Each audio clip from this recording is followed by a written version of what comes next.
Imagine acordar todos os dias sabendo que você é um monstro aos olhos do mundo. Imagine que a última vez que você sentiu o toque da pele de outra pessoa, um abraço da sua mãe, um beijo da sua esposa, o aperto de mão de um amigo, foi há 5, 10, talvez 15 anos. Imagine que a sua presença é tão repugnante que você é obrigado por lei a gritar impuro. Impuro, onde quer que vá, apenas para que as pessoas possam correr de você antes mesmo de verem o seu rosto. Essa não é uma história de ficção. Essa era a vida do homem que vamos conhecer hoje. Ele era um morto-vivo. Um homem cujo corpo estava apodrecendo enquanto ele ainda respirava. A sociedade o havia descartado. A religião o havia condenado. Ninguém, absolutamente ninguém, tinha coragem de chegar a menos de 2 metros dele. Tocar nele era proibido. Era perigoso. Era considerado uma maldição. Mas a Bíblia relata um momento, um único momento que quebrou todas as regras. Um encontro onde a santidade colidiu com a impureza de uma forma que deixou uma multidão inteira paralisada de choque. Hoje, você vai entender o verdadeiro significado do toque proibido. Vamos revelar porque Jesus fez algo que nenhum rabino, nenhum sacerdote e nenhum médico jamais faria. Não foi apenas uma cura física, foi um ato de rebelião contra a solidão. E eu prometo a você, até o final deste vídeo, você vai descobrir um detalhe escondido nesse texto que prova que Jesus não veio apenas para curar corpos, mas para restaurar a dignidade que o mundo roubou de você. Fique comigo, porque a história desse homem é, na verdade, a minha e a sua história. Mas antes de entrarmos nessa atmosfera de milagre, eu tenho um desafio rápido. Se você precisa de um toque de Deus na sua vida hoje, clica agora no botão de like. Vamos fazer esse vídeo chegar a quem precisa de esperança. E se você é novo por aqui, inscreva-se e ative o sininho. Aqui a Bíblia ganha vida. Vamos para a história. Para entendermos o peso do que aconteceu naquele dia poeirento na Galileia, precisamos voltar um pouco.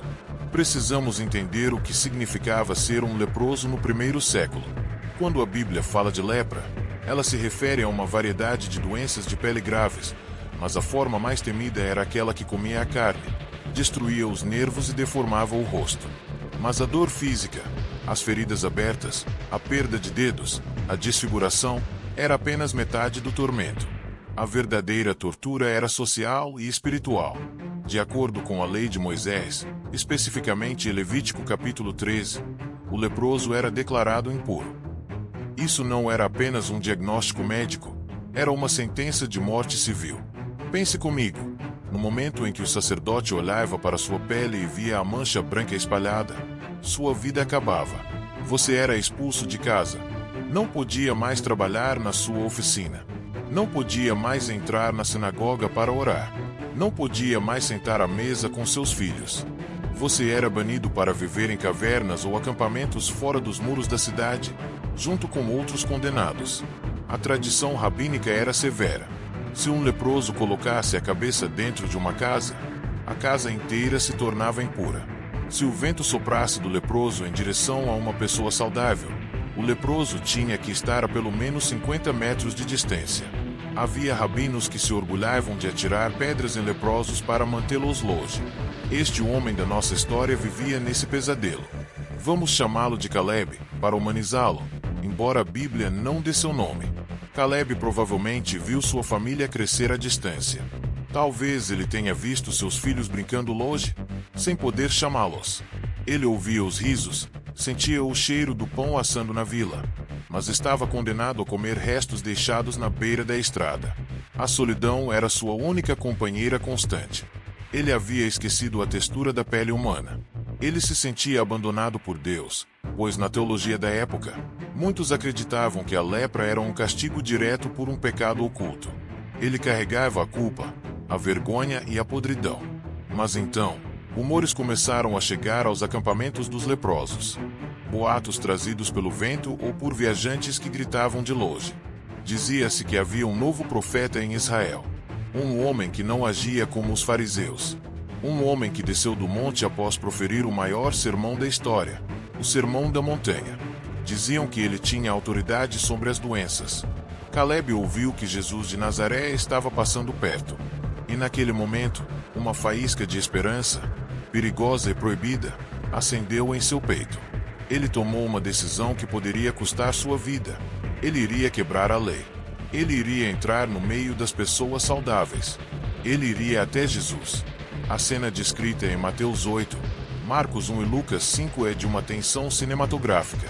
Jesus está descendo do monte, seguido por grandes multidões. Estamos falando de centenas, talvez milhares de pessoas. Há barulho, empurra-empurra, discípulos tentando organizar o caminho, curiosos tentando ver o mestre. De repente, o caos sonoro muda. Gritos de horror começam a surgir na borda da multidão. As pessoas começam a recuar violentamente, cobrindo o nariz e a boca com suas túnicas. Mães puxam seus filhos para trás. Pedras são agarradas por mãos nervosas. No meio do caminho aberto pelo medo, surge ele. Caleb, o leproso. Ele está coberto de trapos imundos. Seu cheiro é de morte. Seu rosto, talvez, já não tenha mais sobrancelhas ou nariz. Suas mãos são tocos enfaixados. Ele deveria estar gritando impuro, mas hoje ele está em silêncio, focado em apenas uma coisa: os olhos do Nazareno.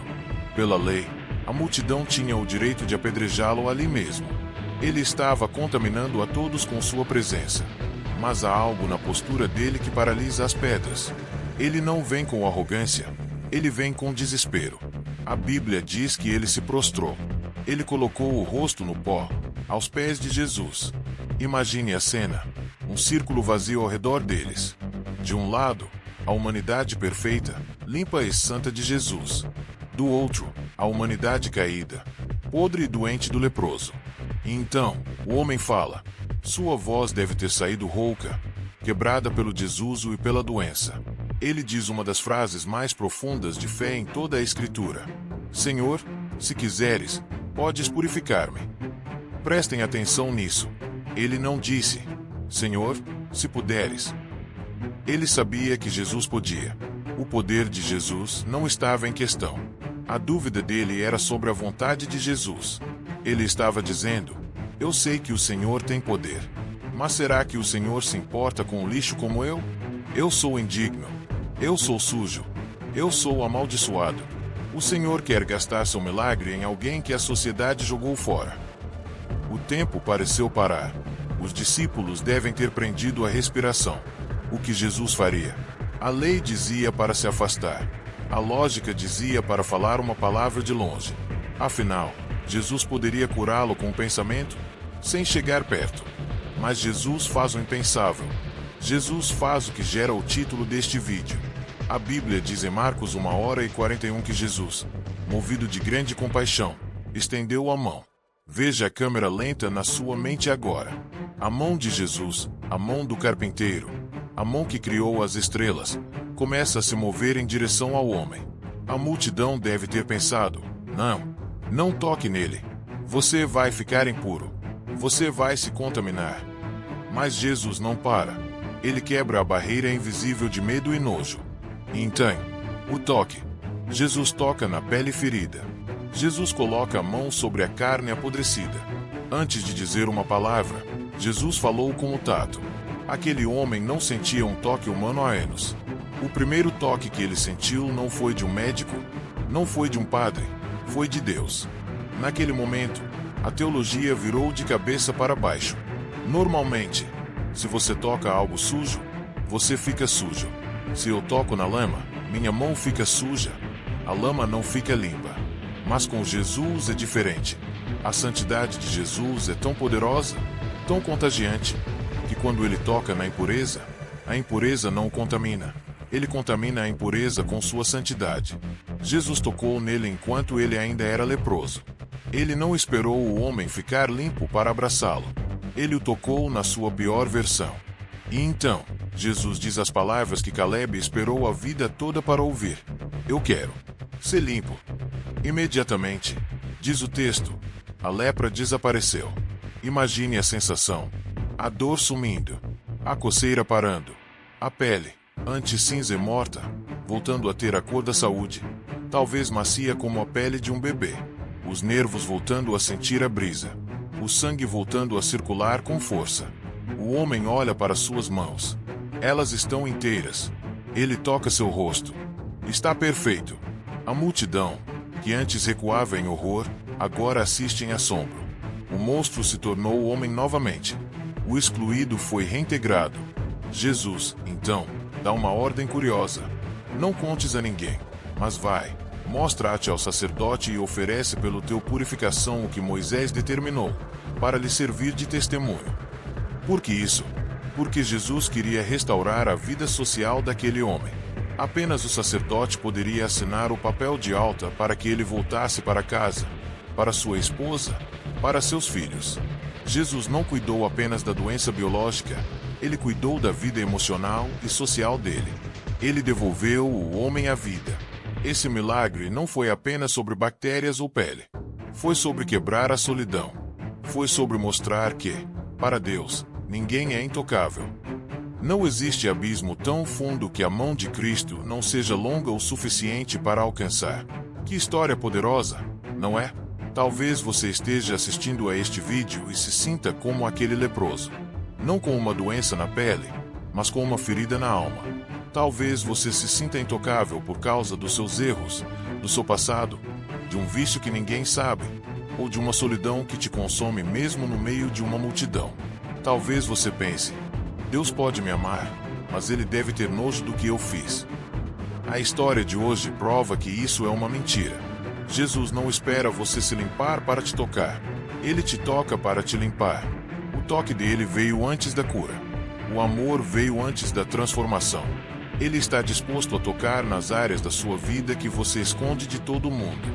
Ele diz para você hoje: eu quero ser limpo. Não importa há quanto tempo você está sofrendo, ou quão longe você se sente. O toque de Jesus está disponível agora, através da fé. Eu quero encerrar te fazendo uma pergunta muito séria, e quero ver a resposta nos comentários. Qual área da sua vida precisa desse toque urgente de Jesus hoje? É na saúde, na família ou na vida espiritual? Escreva aqui embaixo: Jesus, toca na minha. E complete a frase. Vamos orar uns pelos outros nos comentários. Se essa mensagem tocou seu coração, por favor, não feche sem deixar o seu like. Isso ajuda o YouTube a mostrar esse vídeo para alguém que está desesperado hoje. E se você ainda não faz parte da nossa família, clique em inscrever-se. Toda semana trazemos histórias que alimentam a alma. Obrigado por assistir até aqui. Lembre-se, você não é intocável para Deus. Fiquem na paz e até o próximo vídeo.